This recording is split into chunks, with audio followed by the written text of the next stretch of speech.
저는 가끔 돌집에 가서 예배를 드리고 잔치를 할 때마다 그런 생각을 해봅니다. 물론 지난 10월 말에 제 손녀 돌 때도 같은 생각을 했습니다. 저 아기가 얼마나 힘들까. 부모들과 어른들은 지금 저 아이의 생일을 축하하고 있지만 사진을 찍고 한복을 입히고 돌잡이를 하면서 돈, 책, 청진기, 골프공 등을 잡으라고 어른들이 더 야단입니다. 그런데 저 아기가 오늘 제일 기뻐하는 일은 무엇일까 하는 생각을 해보게 돼요. 오늘 우리가 예수님의 오심을 기다리는 대강절 기간에 예수님이 오시는 날을 기뻐하는 크리스마스에 과연 예수님이 가장 기뻐하시는 일은 무엇일까요? 여러분들은 혹 이런 생각을 해 보셨습니까? 시편 51편 17절에 이런 말씀이 있습니다. 하나님께서 구하시는 제사는 상한 심령이라. 하나님이여 상하고 통회하는 마음을 주께서 멸시하지 아니하시리이다. 어쩌면 이 말씀처럼 하나님이 가장 원하시는 크리스마스는 우리의 삶의 내적인 변화요, 잘못된 삶에 대한 통회함이며 그로 말미암아 새로운 인생이 아니겠습니까? 받는 것에 익숙한 크리스마스에서 주는 것이 먼저인 크리스마스가 되기를 바랍니다. 산타가 중심이 된 크리스마스에서 아기 예수님이 중심이 된 크리스마스가 되기를 기원합니다. 이 크리스마스에 여러분은 예수님이 산타보다 좋은 이유를 아십니까? 산타는 북극에만 있지만 예수님은 어디나 계십니다. 산타는 오직 1년에 한 번 오지만 예수님은 언제든지 오셔서 도와주십니다. 산타는 불청객으로 굴뚝을 타고 내려오지만 예수님은 우리의 대문 앞에 서서 문을 두드리시면서 우리가 초대했을 때에 우리의 마음속에 들어오십니다. 산타를 만나려면 줄을 서서 기다려야 하지만 예수님은 예수님 하고 이름을 부르기만 하면 됩니다. 산타는 우리의 이름을 몰라가지고 안녕 꼬마야 이름이 뭐지? 라고 묻지만 예수님은 우리가 알기도 전에 먼저 우리의 이름을 아실 뿐만이 아니라 우리가 사는 것도 아십니다. 예수님은 우리의 과거도 아시고 미래도 아시고 심지어 우리 머리카락이 몇 가닥인 것까지 아십니다.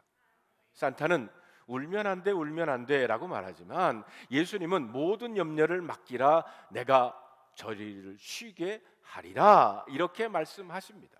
산타는 여러분의 크리스마스 트리 밑에 선물을 놓고 가지만 예수님은 우리에게 선물이 되어 주셔서 나무 십자가에 달려 돌아가셨습니다. 성도 여러분, 확실히 산타와 예수님은 비교가 되지 않고 예수님이 훨씬 더 좋습니다.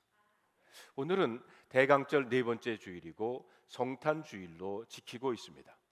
그동안 두 가지 속사람 데코레이션 재료들을 여러분에게 소개해 드렸었죠. 요셉의 의로움, 마리아의 믿음, 그리고 오늘은 동방 박사들의 섬김이란 마음 데코레이션 재료를 여러분에게 소개할까 합니다. 동방 박사들의 모습을 보면서 그들이 별을 찾아 나선 삶의 여정을 바라보면서 우리의 삶 속에서 요구하는 변화는 무엇이겠습니까? 어쩌면 동방 박사들에게 있어서 삶의 결단을 우리에게도 요구하는 것은 아니겠습니까? 그들이 별을 보고 나섰을 때 페르시아에서부터 사막을 건너서 베들레헴까지 찾아가는 삶의 여정이 절대 쉬운 일이 아니었을 것이라는 상상을 우리들은 해볼 수가 있습니다. 동방 박사들의 결단이 이 땅에 오신 예수님을 만나게 했다 그러면 구세주로 오신 예수님을 만나기 위한 우리들의 여러분과 저의 결단도 있어야 한다는 생각이 들지 않으십니까? 어쩌면 그 예수님을 만나기 위한 길고 어려운 삶의 여정을 우리에게도 요구하고 계십니다. 많은 전설과 이야기를 남기는 동방 박사들의 이야기를 여러분 주목해 보시기를 바랍니다. 이들이 어떤 사람들이었는지 성경에는 자세히 기록하고 있지는 않습니다. 자, 이 시간에 잠깐 퀴즈를 함께 여러분에게 드릴까 합니다. 아기 예수를 찾아온 동방 박사는 몇 사람이었습니까? 보통 세 사람이라고 우리가 아는데 사실은 모릅니다. 예물이 드렸던 예물이 셋이기 때문에 세 사람이었다라고 추측은 하지만 성경에는 나와 있지를 않습니다. 자, 오늘 본문 2장 1절을 보십시다. 동방으로부터 박사들이 예루살렘에 이르러라고 했습니다. 이 말씀을 보면 단지 우리가 추측할 수 있는 것은 동방의 나라, 즉 페르시아에서부터 온 사람들이었다는 겁니다. 점성술이 발달한 페르시아에서 그들은 과학자일 뿐만이 아니라 종교적인 위치에 있었을 겁니다. 그런데 어느 날 이들이 발견하게 된 별이 있었습니다. 그들은 이 별을 발견하는 순간 모든 것을 포기하고 그 별을 향해 발걸음을 옮기기 시작했다는 것입니다. 여러분, 이들이 대단한 것은 그 별을 따라 움직였다는 것입니다. 사실 우리의 문제는 진리를 모르는 것이 아닙니다. 진리를 따라 살지 않는다는 데 있습니다. 지식에 대한 문제가 아니라 행동에 대한 문제입니다. 말씀을 모르는 것이 아니라 삶에 적용, 실천하지 못하는 데 있다는 겁니다. 어제 우리는 야고보서 새벽기도 시간에 야고보서를 묵상했는데 야고보서 2장 17절에 보면 이와 같이 행함이 없는 믿음은 그 자체가 죽었다라고 했어요. 그러므로 오늘 동방 박사들의 이야기가 성탄을 맞이하는 우리에게 도전하는 것은 그들의 삶의 변화의 전환이 있었다는 겁니다. 주님의 오심을 기다리는 대강절 시즌은 변화를 갈망하는 사람들에게 의미가 있습니다. 삶의 전환이 필요한 사람들에게 의미가 있는 계절이라는 겁니다. 성도 여러분, 예수님 때문에 여러분은 어떤 삶의 변화와 결단이 있으십니까? 예수님께서 제자들에게 나를 따르거든 자기 십자가를 지고 라고 말씀을 하셨는데 도대체 어떤 의미입니까?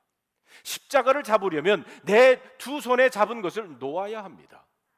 두 손에 다른 것을 잡고서는 절대로 십자가를 질 수가 없다는 것입니다. 이것이 바로 결단입니다. 예수님을 아는 것만으로는 그것이 여러분의 삶을 바꾸어 놓지를 못합니다. 예수님 때문에 여러분의 삶에서 바뀔 수 있는 부분이 무엇인지를 우리 한번 심각하게 생각해 보십시다. 오늘 10절에 보면 그들이 별을 보고 매우 크게 기뻐하더라 라고 했습니다. 생각해 보세요.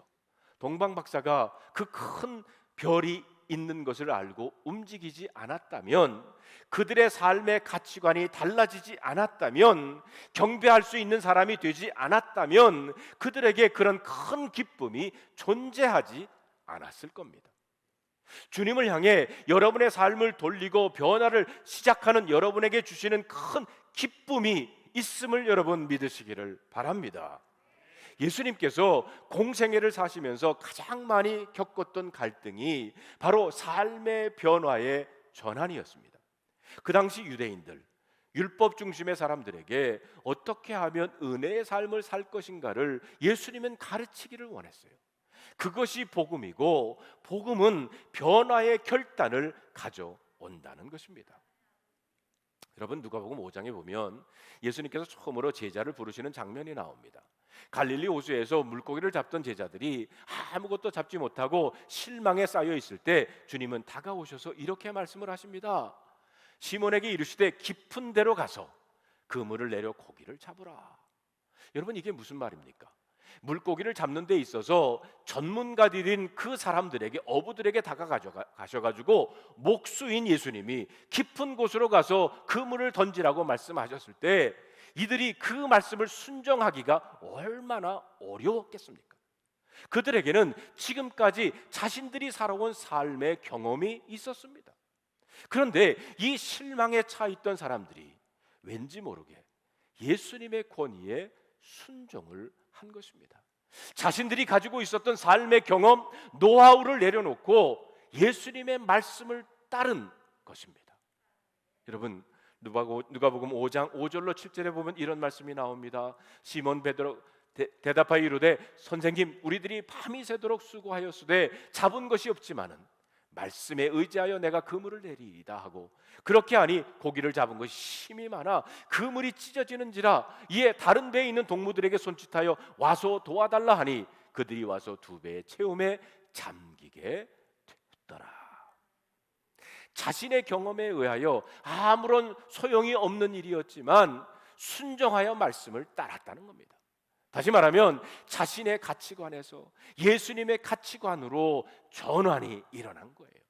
그리고 이들은 놀라운 삶의 은혜를 체험하게 됩니다. 얼마나 큰 은혜였던지 함께하는 친구들에게까지 그 은혜가 넘쳐서 놀라운 은혜를 끼치게 되었다는 거예요. 아주 중요한 상상을 한번 해봅시다. 만일 예수님이 베드로를, 시몬을 부르셨을 때 그가 응답하지 않았다면, 당신이 뭘 합니까? 고기 잡는 데는 우리가 전문가입니다, 이렇게 말했다면 어떻게 되었을까요? 하나님의 구원의 사역이 이루어졌을까요? 물론 이루어집니다. 예수님께서는 다른 누군가를 찾으셨을 겁니다. 다른 누군가를 쓰셨을 것입니다. 이 땅 위에 무슨 일이 있어도 하나님의 뜻은, 하나님의 꿈은 이루어지는 줄로 믿습니다. 단지 하나님은 지금도 그분의 뜻을 이루시길 위해서 사람을 찾으시는데, 저는 그 교회가 우리 아이에야 한인연합감리교회가 되기를 바랍니다. 그리고 그 사람이 바로 여러분들이 되기를 바랍니다. 어느 비즈니스 잡지에 보니까 이런 글이 실려 있더라고요. 새로운 시대에 당신은 이 세 가지를 가졌습니까? 라는 질문이었어요. 하나는 우리의 영혼을 움직이는 스피릿이 있느냐는 겁니다. 둘째는 끊임없이 변화를 위해서 why? 라는 질문이고요. 그리고 셋째로는 이 시대의 가장 중요한 단어 중에 하나인 소통, 커뮤니케이션이라는 겁니다. 그런데 저에게 아주 인상적인 것은 두 번째, 왜라는 물음을 물어야 된다고 하는 거예요. 우리 인생은, 아니 모든 기업은요, 끊임없이 변화되어야 됩니다. 과거의 성공이 미래의 성공을 보장해 주지를 못합니다. 여러분, 콜롬비아 대학교 경영학 교수였던 번트 슈미츠라고 하는 박사가 Big Think Strategy, 전략이라는 책에서 보면 기업이 새롭게 변화되기 위해서 5가지를 제시했어요. 그 중에 이런 말이 나옵니다. 성우, sacred cow, 죽이기, 성우 죽이기라는 거예요. 이 성우는 인도 힌두교에서 말하는 신성한 소를 말하는 것인데요, 그 뜻은 뭐냐? 기업이나 조직에 절대로 반대할 수 없는 경영 신조나 조직 통념 또는 관행을 벗어버리라는 겁니다. 절대로 바꿀 수 없다고 하는 생각하는 것, 내 인생에서 이것만은 포기할 수 없다고 하는 것, 절대로 이것만은 놓을 수 없다고 생각하는 것을 과감하게 죽이라는 거예요. 저는 오늘 여러분에게 이런 도전을 드리고 싶습니다. 주님이 오시는 이 시즌에 예수님이 오셔서 내 삶을 완전히 바꿀 수 있는, 내 삶을 송두리째로 변화시킬 수 있는 그 무엇이 있기를 바랍니다. 왜냐하면 하나님께서는 우리들의 삶을 송두리째 바꾸어 사용하시는 분이시기 때문입니다. 변하지 않는 옛 자아를 하나님은 그대로 사용하실 수가 없어요. 과거의 실패이든 과거의 성공이든 과거의 수치이든 과거의 영광이든 과거의 상처이든 과거의 기쁨이든, 어여튼 과거에 머물러 있다는 것은 변하지 않는 겁니다. 그리고 변하지 않는 것은 추락하게 되어 있어요. 여러분 집에도 이 러닝머신 있죠. 여러분 러닝머신 운동을 해본 적이 있으세요? 그 위에 가만히 서 있으면 뒤로 가서 넘어집니다. 러닝머신의 속도에 맞게 내 자신이 움직여야 돼요. 그러면 처음에는 고통스럽죠. 그러나 그 리듬에 익숙해지면 좋은 효과가 있습니다. 세상은 러닝머신처럼 이 러닝머신보다 훨씬 더 빠르게 변하고 있습니다. 우리가 신앙생활을 하면서 왜 변화해야 합니까? 이 세상은 하나님께서 일하시는 현장이기 때문입니다. 하나님이 일하시는 현장에서 교회가 가만히 머물러 있다면, 하나님께서 일하시는 현장에서 우리 믿는 사람들이 가만히 움직이지 않고 서 있으면 넘어지게 되어 있습니다. 우리나라 가장 자랑스러운 기업 중에 하나가 이 삼성 아닙니까? 그 삼성의 회장이었던 고 이건희 회장님이 계속 변화를 외치었지 않아요? 그분이 이렇게 말했대요. 처자식만 빼고 다 바꿔라. 사랑하는 성도 여러분, 하나님의 역사는 자신의 삶을 돌이킨 사람들을 통하여 이루어지고 있다는 겁니다. 바로 동방 박사들이 자신의 삶을 접어놓고 별을 찾음으로 예수님의 나심이 세상에 알려지게 됐습니다. 베드로가 자신의 삶을 접어놓고 예수님을 따르기로 작정했을 때 그는 사도가 될 수 있었습니다. 이 땅 위에는 자신의 삶의 가치를 전환한 많은 사람들이 있어요. 바로 그 사람들 때문에 하나님의 역사가 일어나는 줄로 믿습니다. 그렇습니다. 우리의 삶의 일대 전환이 필요합니다. 예수를 한번 잘 믿어보겠다고 하는 철저한 결심이 필요합니다. 주님을 모시기 위하여 우리의 삶의 일정 부분을 내놓겠다고 하는 헌신이 필요합니다. 이 비움이 없이 그리스도의 오심이 우리에게 무슨 의미가 있겠습니까? 변화는 내 속에 성령님이, 주님이 계시기 때문에, 성령님이 계시기 시작할 때 변화는 시작되는 거예요. 우리나라에서 한때 유행했던 말이 있어요. 내 안에 너 있다. 아시는군요. 네, 여러분, 내 안에 예수님 있습니다. 우리 옆에 있는 사람 쳐다보시면서 한번 인사해 보세요. 고백해 보세요. 내 안에 예수님 있습니다. 혹시 크리스마스를 맞이하는 여러분 속에 예수님이 아니라 참을 수 없는 분노가 있습니까? 아무리 기도해도 이루어지지 아니하는 그런 실망된 좌절감이 있습니까? 너무나 어려운 경제로 여러분의 가치관을 흔드는 어떤 검은 유혹이 있습니까? 남들이 다 하는 불의함 때문에 여러분만 혼자 손해보는 거 있다고 하는 그런 피해의식이 있습니까? 어떤 상황이든 이런 결심이 있으면 좋겠습니다. 나 이번 크리스마스를 지나면서 예수님 한번 잘 믿어볼랍니다. 예수를 잘 믿는다는 것이 뭡니까? 단순히 과거의 습관을 버리는 것이 아니라 새로운 습관을 갖는 겁니다. 여러분, 변화는 아픔이고요, 어떻게 보면 익숙하고 안락한 컴포트 존을 떠나는 것이 변화입니다. 새로운 삶의 습관을 만들어가기 위해서는 고통과 눈물이 필요할 수도 있다는 거예요. 예수를 잘 믿는다는 것은 단순히 성경적인 지식이 많아지는 것이 아니라 예수님 때문에 내 삶의 방식이 달라지는 것을 의미합니다. 이런 간증이 있어요. 동네 청소부였던 50살이 넘은 어느 아버지가 있었어요. 교회 문턱에는 한 번도 가본 적이 없는 그런 사람입니다. 그에게는 눈에 넣어도 아프지 않은 외아들이 있었습니다. 초등학교 때부터 친구를 따라 교회를 다녔던 이 아들은 고교 시절에 학생회장을 맡을 정도로 모범생이었어요. 아버지 청소부는 자랑스러운 아들이 반듯하게 자라서 가는 모습을 보면서 종일 쓰레기와 씨름하면서도 고달픈 줄을 몰랐습니다. 그 아들이 간간히 들려주는 예수님의 이야기, 그러나 그는 그 이야기를 들을 때마다 소위 배부르고 등 따신 사람들에게 해당하는 말이다 생각하면서 마음에 담아두지를 않았어요.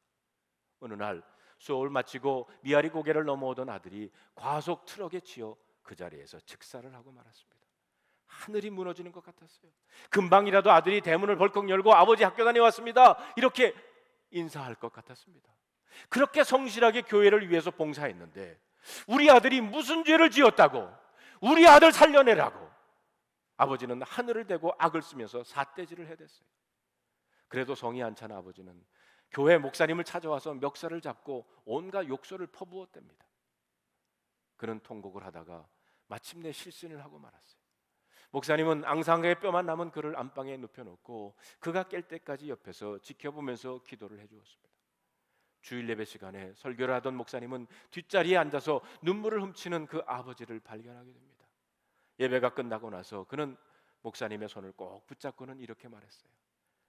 목사님, 아들이 믿었던 예수를 지가 대신 믿어볼랍니다.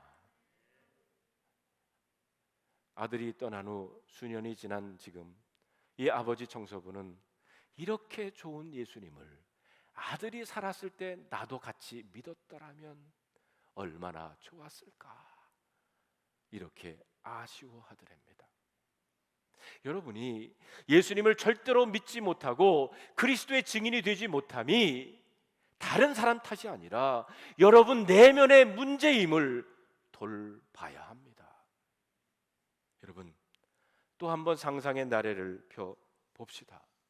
동방 박사들이 페르시아에서부터 베들레헴까지 오는 여정을 한번 생각해 보세요. 절대로 쉽지 않았을 겁니다. 때로는 별이 보이지 않았을 때 사람들에게 물어보아야만 했을 겁니다. 큰 기쁨이 있었던 것은 그만큼 그들에게는 큰 어려움이 있었다는 것을 우리들은 상상해 볼 수가 있습니다. 또한 우리가 상상할 수 있는 것은 그 동방 박사들이 예수님의 별을 찾아 떠나는 순간 많은 희생을 감수해야만 했다는 것입니다. 그들의 희생은 그리스도의 나심이 알려지게 되었다는 사실을 아십니까? 누군가의 희생이 없이는 전해질 수 없는 복음이기에 순교자의 피가 필요했다는 거예요. 증인이 된다는 것은 곧 순종하는 것을 의미하는 것입니다. 하나님께서 명령하신 것을 할 때마다, 혹은 하나님께서 하지 말라고 했던 것을 하지 않을 때마다 우리는 하나님의 진리를 증거하고 있는 것입니다. 여러분, 요한복음 16장에 세상에서는 너희가 환난을 당하나 담대하라, 내가 세상을 이기었노라. 진리를 증거하는 일을 통해서 우리는 세상을 이기고 어두운 세상에 빛을 비추게 하는 줄로 믿습니다. 우리가 주님을 증거하면 이전에는 전혀 볼 수 없었던 새로운 것을 보게 되는 줄로 믿습니다. 여러분, 다시 한번 상상해 보세요. 동방 박사들은 사회적인 지위와 학식이 풍부한 사람들이었습니다. 자신의 학문이 최고인 줄 알고 살았던 사람들입니다. 그들의 경험에 의하면 보지도 듣지도 못하던 그 별을 보고 궁금해가지고 찾아 나선 거예요. 그리고 그들이 듣게 된 사실은 그 별은 예언되어 있는 메시아라는 겁니다. 그리고 이들이 생명이신 주님을 경배하게 됐어요.